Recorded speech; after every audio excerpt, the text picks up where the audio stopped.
నిన్ను పిలుస్తున్నాడు. తనని విడిపించు. నువ్వు ఆయన్ని మర్చిపోయావా? నువ్వు ఆయన్ని విడిపించాలి. ఈ విషయాన్ని నీకు గుర్తు చేయాలనే గంటని మోగిస్తున్నాను. టంగ్ టంగ్ టంగ్ టంగ్ టంగ్.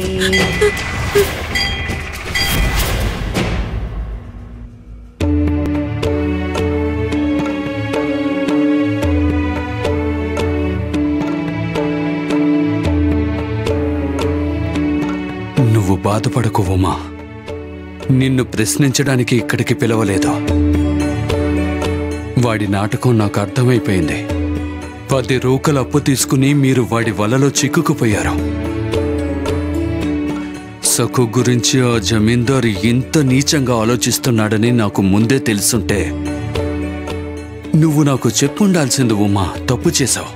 దిగులు పడకు. సమయం మించిపోలేదు.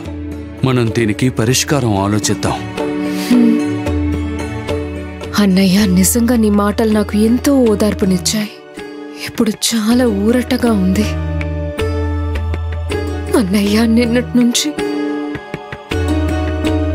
ఈయన సక్కుపడే అవస్థని చూడలేకపోతున్నాను. అది సహజమే. బాధపడకు. శివప్పతో నేను మాట్లాడతాను. ఏమండి, నేను చెప్పేదేంటంటే, నువ్వు మాట్లాడుకో. చూడు, నీకు స్పష్టంగా చెప్తున్నాను. మేము ముఖ్యమైన విషయం మాట్లాడుతున్నాం. నువ్వు జోక్యం చేసుకోకు. జోక్యం చేసుకోవద్దని చెప్తున్నాను.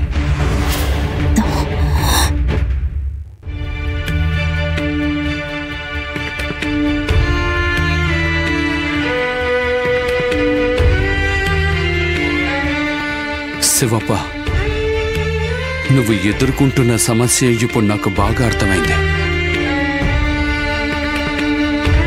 నీ మనసులోని భారాన్ని నువ్వు నాతో పంచుకోవాల్సిందే. నేను నీకు కావలసిన వాణ్ణి, స్వయానా నీ బావగారిని. నువ్వు ఇలా ఒంటరి పోరాటం చేయకుండా నా సహాయం తీసుకుని ఉంటే బాగుండేది. ఇలా చూడు, తీర్పు నీకు అనుకూలంగా రాలేదు కాబట్టి నువ్వు ఓడిపోయినాను అనుకోకు. ఖచ్చితంగా నీకు న్యాయం జరుగుతుంది. మనం న్యాయం కోసం పోరాడదాం. అంటే మనం న్యాయస్థానాన్ని ఆశ్రయిద్దాం. అక్కడ అయ్యగారి మనుషులు ఉండరు కాబట్టి న్యాయం దక్కుతుంది.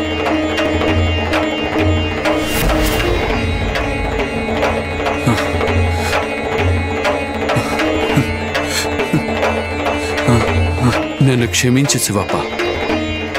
అదేంటంటే నిన్న ఆ పత్రం చూసిన మరుక్షణం నా నమ్మకం సడలిపోయిన మాట నిజమే.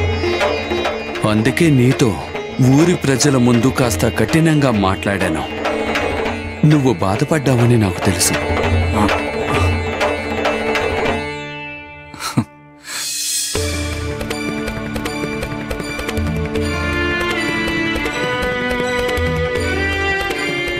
బావగారు, ఆ క్షణం మీ కళ్ళల్లో నా మీద అపనమ్మకం చాలా స్పష్టంగా కనిపించింది. అప్పుడు నా మీద నాకే నమ్మకం పోయింది. నాకు పాండురంగడి మీద కూడా నమ్మకం పోయింది. శివప్ప, నీకు నేను ఉన్నాను. ధైర్యంగా ఉండు. నిజమన్నయ్య, ఇవాళ మమ్మల్ని మీ ఇంటికి పిలిచి మంచి పని చేశావు.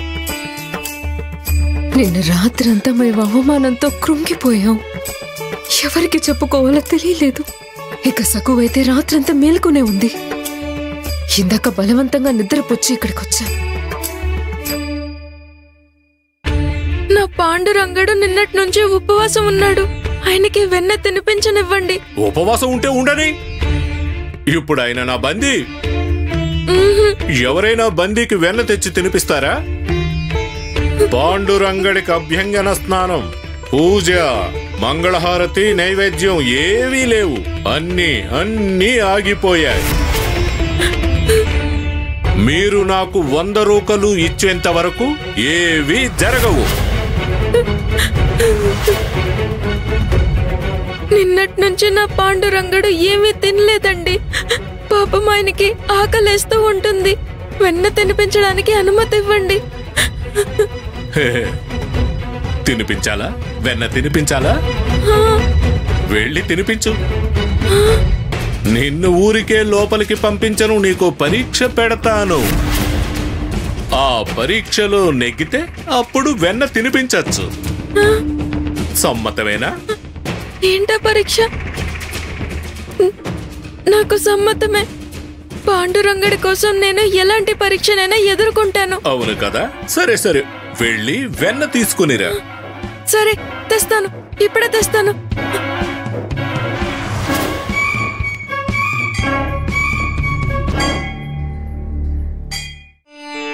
అమ్మా, నాన్న, బామ్మ.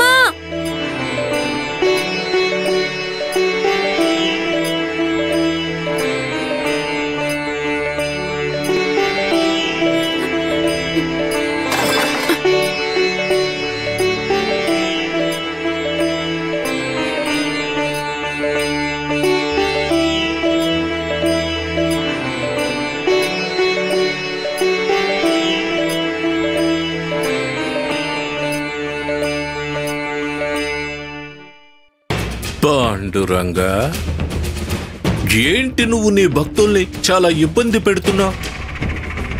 ఈ సమస్య పరిష్కారం అవ్వాలా? పరిష్కారం అవ్వాలా? అయితే నువ్వు ఒక పని చేయి.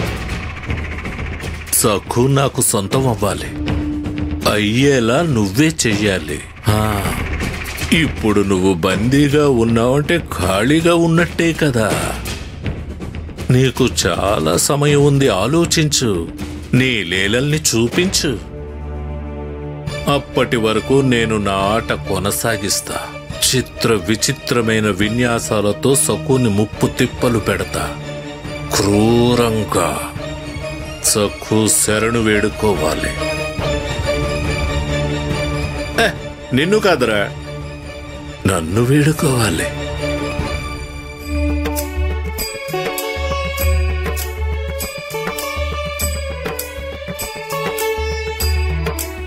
వెన్న తెచ్చాను. త్వరగా గుడి తలుపులు తెరవండి. నేను పాండురంగడికి వెన్న తినిపిస్తాను. ఇప్పుడు కాదు, నువ్వు పరీక్షలో నెగ్గాక. మర్చిపోయావా? లేదు లేదు, ఆ పరీక్ష ఏంటో నాకు వెంటనే చెప్పండి. నేను ఏ పరీక్షలోనైనా నెగ్గుతాను. నరోబా,